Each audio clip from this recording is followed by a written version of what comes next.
Hello 10th class students. So today I am going to explain you next periodic classification given by Mendeleev. Actually at that time when he gave his periodic table, at that time 63 elements were known. These 63 elements were discovered and he arranged these 63 elements in increasing order of their weight. So let us see what was the basis of his periodic table. The basis of his periodic table was atomic weight. The first basis of his periodic table was atomic weight and the second basis was properties, physical and chemical properties. So the basis of his periodic table was atomic weight and property of an element. ये दो basis थे. इसके base पे, इसके आधार पे he arranged different elements in periods and groups. तो अभी detail में जरा इसको अगर हमने जानना हो तो सबसे पहले आ जाता है Mendeleev's periodic law. Mendeleev's periodic law. Periodic law के बारे में पूछ लेते हैं कि what is Mendeleev periodic law. तो वैसे आपको सिंपल भाषा में अगर मैं समझाऊं तो what is Mendeleev periodic law.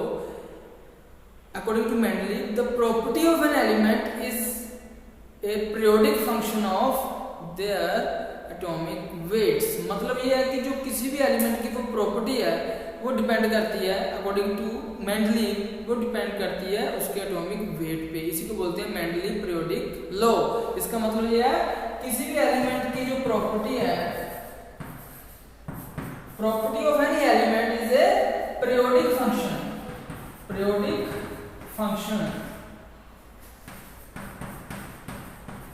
of their atomic weights. ये एक लॉ है, इसको बोलते हैं मेंडलीव पीरियोडिक लॉ. इसका मतलब सिर्फ इतना है कि अकॉर्डिंग टू मेंडलीव जो एक प्रॉपर्टीज है किसी भी एलिमेंट की, it is a periodic function of their atomic weight. Means ये पीरियोडिकली किस पे डिपेंड करती हैं, किसी भी एलिमेंट के वेट के ऊपर. जो उसकी प्रॉपर्टी है एलिमेंट की वो डिपेंड करती है पीरियोडिकली उसके वेट पे. तो ये है मेंडलीव पीरियोडिक लॉ. ये इसको आपने करना है. और मेंडलीव के जो मैंने बेसिस बताया, जो क्राइटेरिया बताया मेंडलीव का, वो कहना कि उसका एटॉमिक वेट एलिमेंट का और साथ में उसकी प्रॉपर्टीज. तो क्या किया मेंडलीव ने, कैसे अरेंज किए डिफरेंट एलिमेंट्स, इसके बारे में थोड़ा डिटेल में अभी हम जानेंगे. So what he did, he arranged the element like hydrogen, lithium, sodium, potassium, ऐसे करके उसने अरेंज किया ग्रुप्स में. अब ये जो मैंने ये ग्रुप लिखा है फर्स्ट ग्रुप, तो इस ग्रुप के जो सभी मेंबर हैं उनकी जो प्रॉपर्टीज है वो सेम थी, इसलिए उसने इनको एक ग्रुप में लिखा. तो मेंडलीव ने क्या किया, एक ग्रुप में वो मेंबर रखे, सिमिलर ग्रुप में वो मेंबर रखे which have similar properties and increasing order of their weight. उसने ऐसे अरेंज किया उन एलिमेंट्स को. कैसे किया arrange, in increasing order of their weight. इसका वेट कम है, इसका उससे ज्यादा, इसका उससे ज्यादा, इसका सबसे ज्यादा. तो ऐसे उसने अरेंज किया. उसके बाद जो एलिमेंट्स है बाकी उसने लिथियम का यहाँ लिखा, beryllium, hydrogen, helium, lithium, helium था उस वक्त, हीलियम नोबेल गैस उस वक्त थी. सो उसने अरेंज किया hydrogen, lithium, beryllium, boron, carbon, nitrogen, oxygen, fluorine. बच्चों एक बात और याद रखना, जो एलिमेंट्स उस वक्त डिस्कवर हुए थे वही अरेंज किए थे. जो हीलियम में नहीं था तो हाइड्रोजन के बाद हीलियम कहीं नहीं आया. तो lithium, beryllium, boron, carbon, nitrogen, oxygen, fluorine. Fluorine के बाद हमारे पास आ जाता है सोडियम. नियोन उस वक्त डिस्कवर नहीं होता. सोडियम के बाद यहाँ आ जाएगा मैग्नीशियम, मैग्नीशियम के बाद एल्यूमिनियम, सिलिकॉन, सिलिकॉन के बाद फॉस्फोरस, सल्फर, क्लोराइन. उसके बाद आर्गन था नहीं तो पोटेशियम, पोटेशियम के बाद हमारे पास यहाँ आ जाएगा कैल्शियम. ऐसे करके अरेंजमेंट किया बच्चों मेंडलीव ने डिफरेंट एलिमेंट्स का. So in this way Mendeleev arrange different elements in which there is arrangement of elements in increasing order of their weight and also in one group all the elements have similar properties. और similar properties क्या थी, वो क्या ऐसा हुआ कि जो lithium, sodium, potassium को एक ही ग्रुप में रख दिया मेंडलीव ने. इसका मतलब ये था कि मेंडलीव ने क्या किया बच्चों, लिथियम का सोडियम का सभी का रिएक्शन ऑक्सीजन के साथ कराया, सभी का रिएक्शन हाइड्रोजन के साथ भी कराया, तो उसने देखा क्या कंपाउंड बनते हैं। जैसे लिथियम का जब रिएक्शन करवाया तो हमारे पास जो कंपाउंड बना वो बना Li2O, सोडियम का कराया तो बना Na2O, पोटेशियम का बनाया तो बना K2O, ऐसे करके हमारे डिफरेंट कंपाउंड बन गए। तो जैसे बेरिलियम का करवाया तो बन गया BeO, और मैग्नीशियम का कराया MgO, और कैल्शियम का कराया CaO, तो ऐसे। तो जब ऑक्सीजन के साथ जो रिएक्शन कराए तो लिथियम भी Li2O बना रहा था, सोडियम भी Na2O बना रहा था, पोटेशियम भी K2O बना रहा था, लेकिन जो दूसरे ग्रुप वाले मेंबर अगर आप देखोगे तो ये बना रहे हैं BeO, MgO, CaO। तो इन तीनों में आपस में सिमिलैरिटी है, इन तीनों में बच्चों आपस में क्या है, सिमिलैरिटी है। क्या सिमिलैरिटी है कि ये तीनों, एक बेरिलियम तो एक ऑक्सीजन है, एक मैग्नीशियम है तो एक ऑक्सीजन है, एक कैल्शियम है तो एक ऑक्सीजन है। और अगर बात करें इधर लिथियम ऑक्साइड की, पोटेशियम ऑक्साइड की, सोडियम ऑक्साइड की, तो Li2O, K2O, Na2O, तो ये इनकी ऑक्सीजन के साथ जो फॉर्मूला बन रहा है बच्चों, जो ऑक्सीजन के साथ जो फॉर्मूला बन रहा है वो सिमिलर बन रहा है। After that we will discuss different achievements of Mendeleev's model and different limitations, or you can say the drawbacks of Mendeleev periodic table। तो Mendeleev periodic table की achievements क्या है, Mendeleev periodic table के limitations क्या है, वो discuss करेंगे बच्चों हम। सबसे पहले बात करेंगे हम अचीवमेंट्स, सबसे पहले बात करेंगे हम अचीवमेंट्स। तो जो अचीवमेंट्स है मेंडलीव की, तो सबसे पहली जो अचीवमेंट है बच्चों, मेंडलीव जो क्लासिफिकेशन है उसमें सबसे पहली जो अचीवमेंट है वो क्या है कि सिस्टमैटिक अरेंजमेंट, सिस्टमैटिक अरेंजमेंट।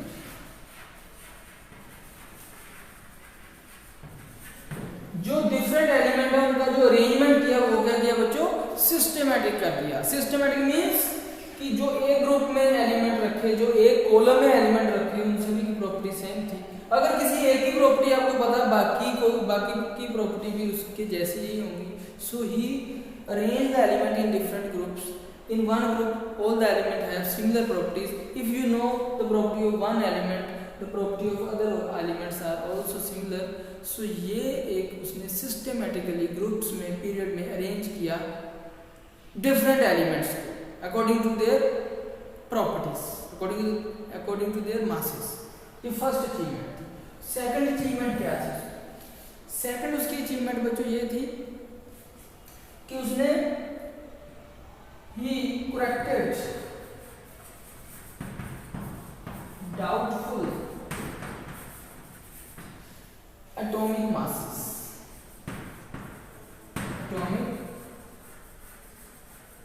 उसने क्या किया, डाउटफुल एटॉमिक मासेस कई एलिमेंटों के क्या किए, करेक्शन की, उसमें उसको करेक्ट किया। जैसे कि एक एलिमेंट था बेरिलियम। सो जो बेरिलियम एलिमेंट था, जब मेंडलीव ने पीरियोडिक टेबल जो बनाया उस वक्त बेरिलियम का जो एटॉमिक मास है वो गलत उस वक्त जो साइंटिस्टों ने कैलकुलेट कर रखा था, वो 13.6 था। तो मेंडलीव ने उसको करेक्ट करके 9 पॉइंट समथिंग किया, जो कि अभी चल रहा है। तो 9 पॉइंट समथिंग किया, पहले 13.6 था। तो he corrected atomic masses of some elements. ये दूसरी उसकी अचीवमेंट थी। थर्ड अचीवमेंट बेटे उसकी क्या है? थर्ड अचीवमेंट जो मेंडलीव क्लासिफिकेशन की थी कि मेंडलीव ने खाली जगह छोड़ दी उन एलिमेंट्स के लिए जो अभी डिस्कवर नहीं हुए थे। ये बहुत बड़ी अचीवमेंट थी मेंडलीव की कि he left the vacant space for those element who was not discovered at that time। उस वक्त जो एलिमेंट डिस्कवर नहीं हुए थे उनके लिए क्या छोड़ दी उसने, खाली जगह छोड़ दी। और वो एलिमेंट बाद में जब डिस्कवर हुए तो जहाँ पे उसने जगह छोड़ी थी वहीं पे वो फिट हुए। तो ये एक अचीवमेंट थी, उसने खाली जगह छोड़ दी, vacant space. He left the vacant space for the element who were not discovered at that time. तो बाद में जब डिस्कवर भी हुए तो वो वहीं पे फिट हुए जहाँ पे उसने खाली जगह छोड़ी। तो ये उसकी एक बहुत ही बड़ी अचीवमेंट थी, एक बहुत ही बड़ा पॉइंट था कि उसको पता था कि ये एलिमेंट फ्यूचर में खोजा जाएगा, डिस्कवर होगा और ये यहाँ पे उसकी प्रॉपर्टी मैच करेंगी, इस ग्रुप में वो आएगा। तो जैसे एलिमेंट था एल्यूमिनियम के बाद एल्यूमिनियम के बाद उसने एक जगह छोड़ी, एल्यूमिनियम के एक बाद उस जो एलिमेंट के लिए जगह छोड़ता था उसका नाम वो रख देता था इका एल्यूमिनियम, इका एल्यूमिनियम। एल्यूमिनियम के बाद कोई एलिमेंट जो आना था उसका नाम रख दिया इका एल्यूमिनियम। इका संस्कृत वर्ड से, संस्कृत से लिया गया है इका। इका मींस वन आफ्टर एल्यूमिनियम देता। तो ऐसे करके अगर एक नीचे आएगा तो इका एल्यूमिनियम। तो ऐसे करके बच्चों उसने खाली जगह छोड़ी उन एलिमेंट्स की जो डिस्कवर नहीं हुए थे इका एल्यूमिनियम ऐसे करके। तो बाद में गैलियम जो है डिस्कवर हुआ इका एल्यूमिनियम। और एक बात जो उसने जगह छोड़ी उसमें उसने जो एलिमेंट डिस्कवर होना था अभी उसकी भी प्रॉपर्टी उसने बता दी पहले से ही कि इसकी प्रॉपर्टी ऐसी होगी। तो ये उसकी एक थर्ड अचीवमेंट। और जो फोर्थ अचीवमेंट थी बेटे उसकी वो क्या थी? जो मेंडलीव थी कि फोर्थ जो अचीवमेंट ये थी कि नोबल गैसेस, मेंडलीव मॉडल के बाद डिस्कवर हुई नोबल गैसेस। नोबल गैसेस आपको पता है helium, neon, argon, krypton, xenon, ये नोबल गैसेस थी। वो मेंडलीव के बाद, मेंडलीव ने पीरियोडिक क्लासिफिकेशन थी उसके बहुत देर बाद वो जो डिस्कवर हुई नोबल गैसेस। लेकिन मेंडलीव के मॉडल को उसने डिस्टर्ब नहीं किया। वो जो नोबल गैसेस थी उसने ग्रुप नंबर 18 अलग से बना लिया। जैसे यहाँ नियोन आ गया, यहाँ आर्गन आ गया, तो वो अलग से ही ग्रुप बन गया। उसने एग्जिस्टिंग जो मेंडलीव का पीरियोडिक टेबल था उसको डिस्टर्ब नहीं किया, उसका एक अलग ही ग्रुप बन गया। ये उसकी चार क्या थी अचीवमेंट्स थी। पहली अचीवमेंट बच्चों क्या थी? सिस्टमैटिक स्टडी की। दूसरी अचीवमेंट क्या थी उसकी कि उसने करेक्ट किया जो रॉन्ग वेट उस वक्त कैलकुलेट हो चुके थे। थर्ड अचीवमेंट थी उसने खाली जगह छोड़ी, वेकेंट स्पेस छोड़ा किसके लिए? जो डिस्कवर नहीं हुए थे एलिमेंट, उसकी प्रॉपर्टीज बताई। जो फोर्थ अचीवमेंट थी कि नोबल गैसेस बाद में डिस्कवर हुई फिर भी उसका जो एग्जिस्टिंग पीरियोडिक टेबल था उसको कोई डिस्टर्ब नहीं किया नोबल गैसेस ने। तो ये अचीवमेंट्स थी। अचीवमेंट्स के बाद बच्चों आ जाता है इसकी लिमिटेशंस की कमी। कमियां कौन कौन सी थी इस पीरियोडिक टेबल की? तो सबसे पहले जो इसकी लिमिटेशन है, सबसे पहले उसकी वो है position of hydrogen. Position of hydrogen, जो हाइड्रोजन की पोजीशन है वो सही ढंग से नहीं बता पाया मेंडलीव, क्योंकि जो हाइड्रोजन है उसकी प्रॉपर्टी पहले ग्रुप के एलिमेंट से भी मिलती थी, लिथियम, सोडियम, पोटेशियम से भी मिलती थी। और इसकी प्रॉपर्टीज फ्लोरीन, क्लोरीन, हैलोजन से भी मिलती थी। कैसे कैसे मिलती थी? जैसे लिथियम क्लोराइड बनाता है, सोडियम क्लोराइड बनाता है, पोटेशियम क्लोराइड बनाता है, सेम वे में हाइड्रोजन भी हाइड्रोजन क्लोराइड बनाता है। तो इसकी प्रॉपर्टी हाइड्रोजन की इनसे भी मिलती थी। और इसकी प्रॉपर्टी किससे मिलती थी? हैलोजन से भी मिलती थी। कैसे? जैसे फ्लोरीन है वो ऐसे F2 एग्जिस्ट करता है, जैसे क्लोरीन है वो ऐसे Cl2 एग्जिस्ट करता है, इसी तरह हाइड्रोजन भी ऐसे H2 एग्जिस्ट करता है, डाइएटॉमिक मॉलिक्यूल एग्जिस्ट करता है। तो इसकी प्रॉपर्टी हैलोजन से भी काफी मिलती थी बच्चों। और इसकी प्रॉपर्टी किससे मिलती थी? एल्कली मेटल्स, ये जो फर्स्ट ग्रुप एलिमेंट है लिथियम, सोडियम, पोटेशियम, तो फर्स्ट ग्रुप से भी मिलती थी। ये 17 ग्रुप जो फ्लोरीन, क्लोरीन, इनसे भी मिलती थी। तो वो कंफ्यूजन ये थी मेंडलीव को कि रखे कहाँ पे, क्योंकि मेंडलीव ने एलिमेंट्स एक ग्रुप में वो रखे थे जिनकी प्रॉपर्टी सेम थी। तो इसकी प्रॉपर्टी इनसे भी मिलती थी, इसकी प्रॉपर्टी इनसे भी मिलती थी कई केसेस में। तो ये एक वीक पॉइंट है कि वो ये डिसाइड कर पाया कि इधर रखूं या इधर रखूं, क्योंकि प्रॉपर्टीज दोनों तरफ मिलती थी। तो ये एक पहला वीक पॉइंट था पोजीशन ऑफ हाइड्रोजन एलिमेंट। और दूसरा था आइसोटोप्स, पोजीशन ऑफ आइसोटोप्स। जो आइसोटोप्स है उनकी पोजीशन क्या करें, क्योंकि जैसे हमारे पास मान लो ये हाइड्रोजन, सो हाइड्रोजन को एक पोजीशन दे दी, मान लो लिथियम को एक दे दी, सोडियम को एक दे दी, पोटेशियम को एक दे दी। हर एक एलिमेंट को एक एक बॉक्स, एक एक स्लॉट, एक एक पोजीशन को उसने दी। लेकिन हाइड्रोजन जैसे एलिमेंट है, जैसे कार्बन ले लो, हाइड्रोजन ले लो, हाइड्रोजन का 3 आइसोटोप है, 1H1, 1H2, 1H3। So carbon के भी आइसोटोप ऐसे हैं 6, 12, कार्बन 6, 13, कार्बन 6, 14। सो आइसोटोप्स क्या होते हैं बच्चों, इनका एटॉमिक नंबर सेम होता है बट मास डिफरेंट होता है। 12, 13, 14 एटॉमिक नंबर कार्बन का 6 है लेकिन मास इनका अलग अलग हो सकता है। एटॉमिक नंबर हाइड्रोजन का 1 है लेकिन मास 1 भी हो सकता है, 2 भी हो सकता है, 3 भी हो सकता है। So isotopes are the elements having same atomic number but different atomic mass. तो अब मेंडलीव ने तो ये बोल दिया अगर कम एटॉमिक मास है तो उसको पहले रखेंगे, ज्यादा एटॉमिक मास है उसको बाद में हम रखेंगे पीरियोडिक टेबल में। लेकिन एक हाइड्रोजन है, हाइड्रोजन के ही 3-3 मास है। अब हाइड्रोजन को ही अलग अलग कहाँ बॉक्स में रखेगा, कितनी पोजीशनें देगा। हाइड्रोजन एलिमेंट एक है, कार्बन एलिमेंट एक है, लेकिन इनके मासेस अलग अलग है। मान लो आइसोटोप्स के, किसी का 12 है, किसी का 13 है, किसी का 14 है तो कार्बन ही है ना, एटॉमिक नंबर तो सेम है ना, है तो कार्बन है। तो एक ही एलिमेंट को वो डिफरेंट पोजीशन कैसे दे सकता है डिफरेंट वेट के आधार पे। इसलिए ये जो मेंडलीव का पीरियोडिक टेबल थी इसमें ये एक लिमिटेशन थी कि उसने जो एक बेस लिया था, जो एक क्राइटेरिया लिया था एटॉमिक मास का, कि लेस एटॉमिक मास का जो एलिमेंट है उसको पहले रखूंगा, ज्यादा को बाद में रखूंगा। लेकिन एक ही एलिमेंट के अलग अलग मास है तो उनको किसको ज्यादा, तो एक ही एलिमेंट को पहले भी कैसे रखेगा बाद में भी कैसे रखेगा। तो पोजीशन ऑफ आइसोटोप में वो थोड़ा सा उसका जो है ड्रॉबैक सिद्ध हुआ क्योंकि उसका बेसिस पे ये फिट नहीं बैठता था एटॉमिक मास। और इसके बाद जो थर्ड हमारे पास आया कमी जो है, जो लिमिटेशन है, वो ये थी कि हमारा एक एलिमेंट था कोबाल्ट और दूसरा था निकल। उसने कोबाल्ट को पहले रख दिया, निकल को बाद में रखा, जबकि कोबाल्ट का जो वेट था वो था 58.9 समथिंग और इसका वेट था 58.7 समथिंग यू। इसका 58.9 यू था, इसका 58.7 था।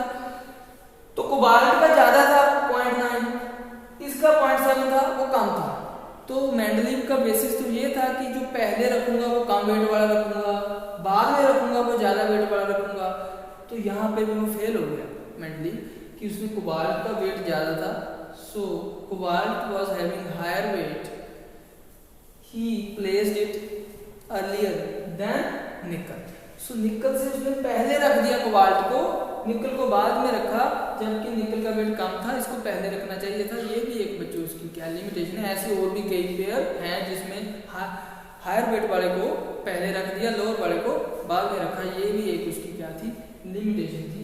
तो एक और बच्चे लिमिटेशन है उसकी फोर्थ, वो क्या है, जो फोर्थ लिमिटेशन है बच्चों को ये है कि जैसे एक ग्रुप में जो एलिमेंट रखे हैं उनकी प्रॉपर्टी सेम होती है, लेकिन मेंडलीव ने कई ऐसे एलिमेंट भी रख दिए जैसे पहले ग्रुप में पोटेशियम के बाद यहाँ कॉपर रख दिया, सिल्वर रख दिया, कॉपर रख दिया, सिल्वर रख दिया बच्चों। सिल्वर के बाद यहाँ पे उसने गोल्ड रख दिया। तो कॉपर सिल्वर गोल्ड की प्रॉपर्टी, कॉपर सिल्वर गोल्ड की प्रॉपर्टी इनसे नहीं मैच करती थी, सोडियम लिथियम से।